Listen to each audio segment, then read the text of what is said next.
n'a pas assez mis en avant les souffrances, les conséquences physiques sur les corps, et trop sur des panoramas de ruines, les panaches de fumée, toute une sémiologie de la dévastation instantanée et propre. Les services américains, je trouvais ça récemment, évaluaient après la guerre que seuls environ 5-6% des gens sont morts sur le coup. En fait, les autres, ils sont morts dans les heures, jours, semaines qui suivent. Et moi, j'ai envie de mettre l'accent sur ce côté absolument épouvantable en termes de souffrance humaine. Les Américains vont, pendant l'occupation, mettre en place une censure. Il ne faut pas en parler, on met ça sous le boisseau, donc les gens, ils ont intégré cette censure.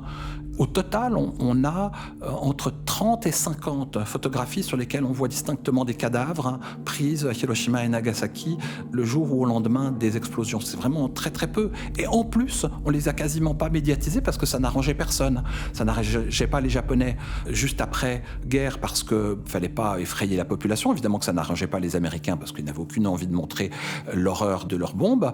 Et j'ai l'impression que ça a continué quasiment jusqu'à aujourd'hui, où on ne met pas en avant ces images-là.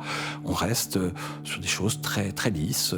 Donc, il n'y a que 30 images qui montrent des cadavres, alors que les dessins qui vont être réalisés par les survivants à partir des années 70, 90% montrent des gens qui sont donc soit tués, soit qui souffrent et qui sont en train de mourir pour une bonne part. C'est ça qui reste dans la mémoire des survivants. Le fait que les images qu'on ait privilégiées soient les images de panaches de fumée qui, tout en laissant entrevoir l'horreur en dessous, suscite chez les spectateurs un sentiment simultané de surprise, d'étonnement, de fascination, à très clairement occulter la réalité biologique des traumatismes des populations.